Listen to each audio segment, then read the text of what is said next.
నమస్తే, welcome to నేను Telugu analysis. నేను వరుణ్. సో ఈరోజు బోరుగట్ట అనిల్ కు చుక్క ఎదురైందని చెప్పొచ్చు. హైకోర్టులో ఏ విధంగా ఎదురైంది చుక్క, అదేవిధంగా బోరుగడ్డ అనిల్ మీద కూటమి ప్రభుత్వం ఇంకెలాంటి కేసులు మోపుతుంది, అదేవిధంగా బోరుగడ్డ అనిల్కి ఇంకా జీవితాంతం జైల్లోనే చెప్పకూడదు తప్పదా, ఇలాంటి మరిన్ని అప్డేట్స్ మనం ఇప్పుడు చూద్దాం.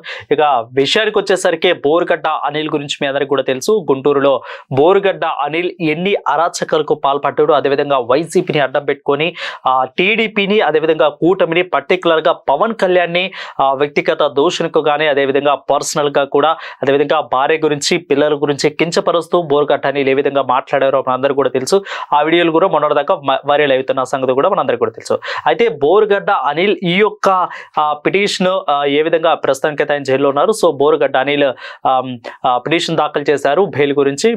దీనికి హైకోర్టు కూడా దీని మీద వాదన వినిపిస్తూ ఖచ్చితంగా ఇది చేయరాని విషయము, ఇలాంటి ఈ కేవలము ఇతర పార్టీలనే తిట్టే ప్రయత్నమే చేస్తారా, ఇలాంటివి చేస్తారా అంటూ కూడా హైకోర్టు అన్నట్లుగా తెలుస్తోంది. సో ఇదే పనిగా పెట్టుకున్నారా, ఇతర పార్టీల వాళ్ళని, వాళ్ళ యొక్క నాయకుల్ని తిట్టే పనే వీళ్ళు పెట్టుకున్నారా అంటూ కూడా ఈ రకంగా అయితే హైకోర్టు ఈ యొక్క దాన్ని తిరస్కరించినట్టు కూడా తెలుస్తోంది. సో ఈ రకంగా హైకోర్టు ఎట్టకేలకైతే బోరుగడ్డ అనిల్ యొక్క దాన్ని తిరస్కరించింది.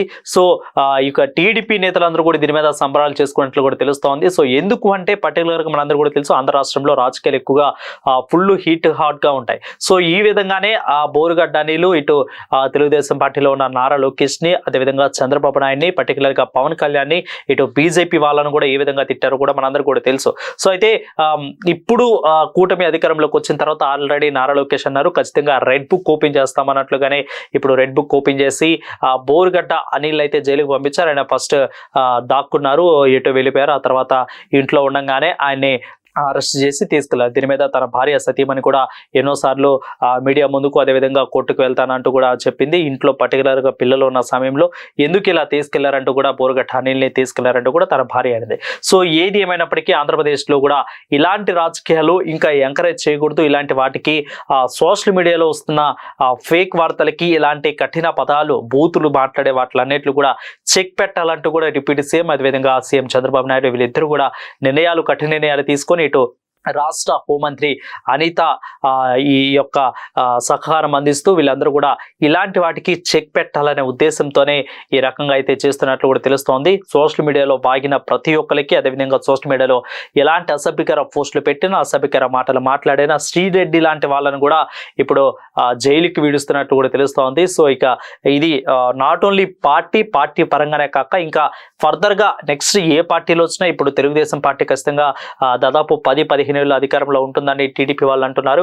సో ఆ తర్వాత మిగిలిన ఏ పార్టీలో వచ్చినా ఆ తర్వాత ఇంకా టీడీపీ, ఒకవేళ టీడీపీ ఇలాంటి కొనసాగించినా, ఇంకా ఇన్ కేసు వైసీపీ లాంటి జనసేన చీలిపోయి తర్వాత జనసేన అధికారంలోకి వచ్చినా, ఏదేమైనా కానీ శాశ్వతంగా దీనికి ఒక పరిష్కారం అంటూ చెయ్యాలి అంటూ కూడా అసభ్యకర పోస్టుల మీద ఒక జీవన్ రావటం, అదేవిధంగా ఇలాంటి వాటిని కొన్ని సెక్షన్ల కింద వాళ్ళ మీద నమోదు చేయడం అయితే జరుగుతూ ఉంది కూటమి ప్రభుత్వం. ఆ విధంగానే బోరుగడ్డ అనిల్ అరెస్ట్ అయ్యారు.